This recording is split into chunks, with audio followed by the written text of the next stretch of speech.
आज के जमाने में जहाँ धन की बात आए तो कोई किसी का नहीं होता है, चाहे वो भाई भाई हो या बहन भाई हो।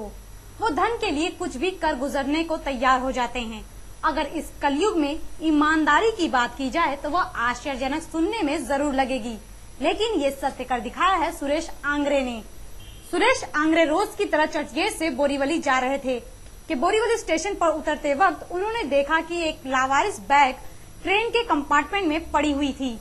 उन्होंने सभी से पूछा कि ये बैग किसका है, लेकिन किसी ने बैग को अपनाने से भी इनकार कर दिया।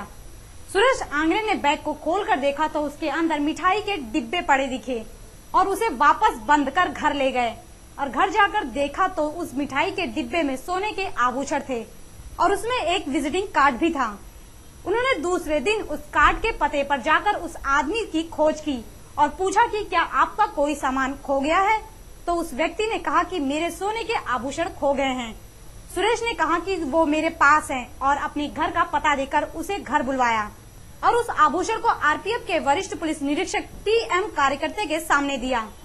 मैं चर्चगेट से आ रहा था और बोरीवली 7 नंबर पे उतरा तो मैं सेकंड क्लास में था और मैं चलते चलते आ रहा था एक नंबर की तरफ आ रहा। तो मैं पान तंबाकू खाने वाला आदमी हूँ, तो बीच में ये रहता है चौड़ा रहता है, उसमें थूकने के लिए गया, थूका और ऐसा मैं वापस चलते सर्वे के पास आ रहा था। उतने मेरा ध्यान गया फर्स्ट क्लास के डब्बे के पास, ऐसा कुछ सोया होगा सब मेरा कभी ऐसा होता है।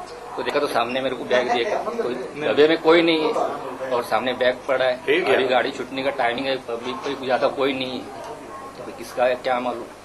तो मतलब उठाया तो बोला कुछ इतना कुछ दिखाई नहीं दे रहा है, वजन भी नहीं ज्यादा है, कुछ ये नहीं और कुछ बड़ा चीज भी लगता नहीं हाथ में। तो मतलब कुछ चलो अभी कुछ नहीं दिखाएगा, देखा तो ऐसा रात पे देखा तो मिठाई का पुड़े का जैसा लगा मेरे को और कुछ दिखाई दिया है। तो वापस में ऐसा लेके घर पे गया तो मेरे को एकदम धड़की ऐसी भर गई, कभी देखा भी नहीं ऐसा चीज था और ये देखा तो ऐसा मेरे को लगा कि क्या होगा और क्या नहीं होगा, क्या करूँ मैं इसके लिए और किधर रखूँ और कैसा करूँ। मेरे को रोने को आता था, मेरा बच्चा भी रोता था, कहाँ से लाया पप्पा, ऐसा ऐसा मिला बोला। बोला अभी कुछ बोलो मत, रखो किसको बताओ मत, अपना ऐसे रख देगा, किसी को बोलना नहीं। बाकी में किसी को चाल में सुबह देखेगा। अभी रात को 12:30 बज गए, रात को मैं सोया नहीं, सुबह उठा तो देखा वापस तो आगे ना सुई था। बोला अभी क्या करेगा, वही रख देंगे, बाद में आप शादी के लिए जा रहे तो शादी करके आएंगे, आप बाद में देखेंगे। तो आपको रात को लेट हो गया तो वापस आके मेरे को दूसरे दिन शनिवार को काम पे भी जाने का था। मैं उन लोग को छोड़ के मैं वापस काम पे गया, पानी चलाता था उधर ऑफिस में। उधर से वापस शनिवार को वापस आया, वापस रात को आके मैं घर में बैठा तो कैसा बराबर ठीक ठाक है। हाँ ठीक ठाक है। तो मतलब चलो अभी संडे के दिन अपन चेक करेंगे कुछ बाद में।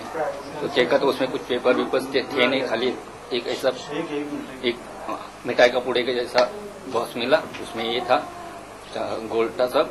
ये 14 मई 2010 को इसके कंप्लेनेंट है मिस्टर विरल सुरेश लाठीगरा।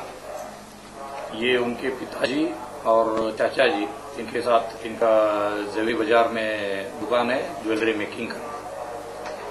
तो इनको कुछ ज्वेलरी दूसरे दिन सूरत ले जाना था, उसके लिए उनके बैग में ज्वेलरी का बॉक्स रखे वो रात को 9:45 बजे ऑफिस बंद करके वहां से निकले और 10:15 बजे की गाड़ी पकड़ी उन्होंने मरीन लाइन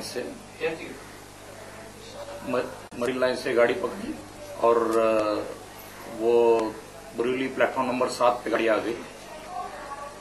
उतरते टाइम उन्होंने वो बैग ऊपर रखा था, तीनों बातों में मशगूल थे, बात करते करते उतर गए, तुरंत बाहर गए और चले गए। घर पे जाने के बाद विरल को ध्यान में आया कि हम बैग भूल गए हैं गाड़ी में। तो करीब 11:30 के आसपास वो दौड़ के स्टेशन मास्टर के पास आया और उसके पीछे उसके पिताजी और चाचा जी भी आए। उन्होंने वहां पर इंक्वायरी किया, फिर वो गाड़ी यार्ड में चला गया था, बोरीवली यार्ड में। वहां जाके उन्होंने चेक किया और उसके बाद वो पुलिस स्टेशन में कंप्लेंट देने को आए।